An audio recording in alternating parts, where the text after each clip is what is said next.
pandanginya indahnya dunia, tak dapat dinikmatinya. Terang bagi orang, gelap bagi dia. Indah bagi orang, suram bagi dia.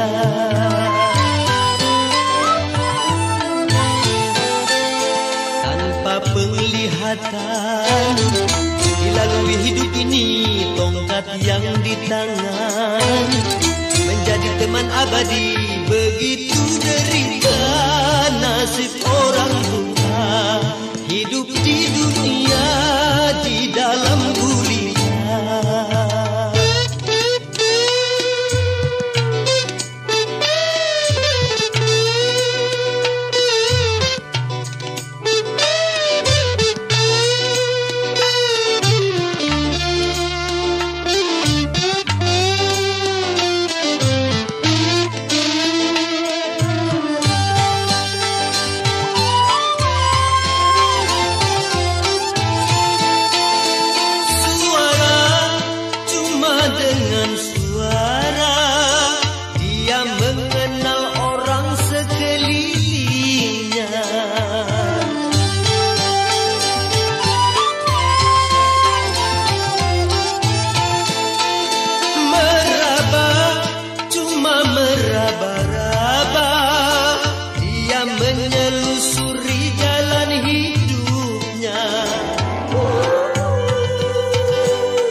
Terangnya dunia tak dapat dipandanginya, indahnya dunia tak dapat dinikmatinya.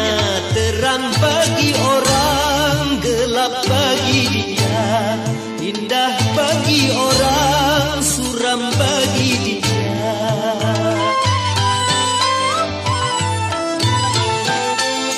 Tanpa penglihatan dilalui hidup ini, tongkat yang di tangan menjadi teman abadi.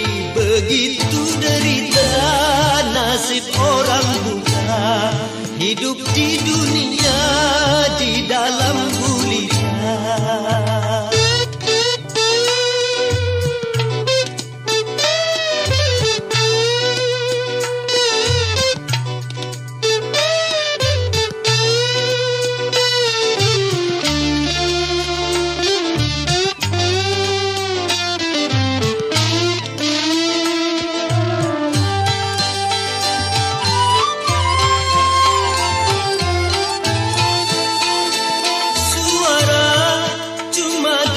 Suara dia mengenal orang sekelilingnya.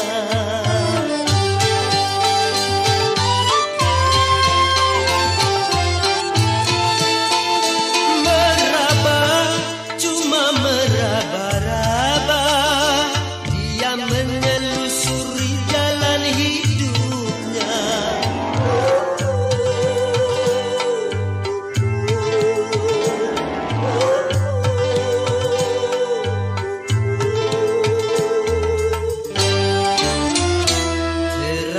Dunia tak dapat dipandanginya, indahnya dunia tak dapat dinikmatinya.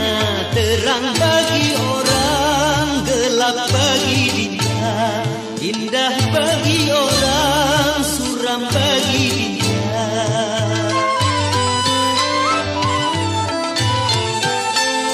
Tanpa penglihatan dilalui hidup ini, tongkat yang di tangan menjadi teman abadi.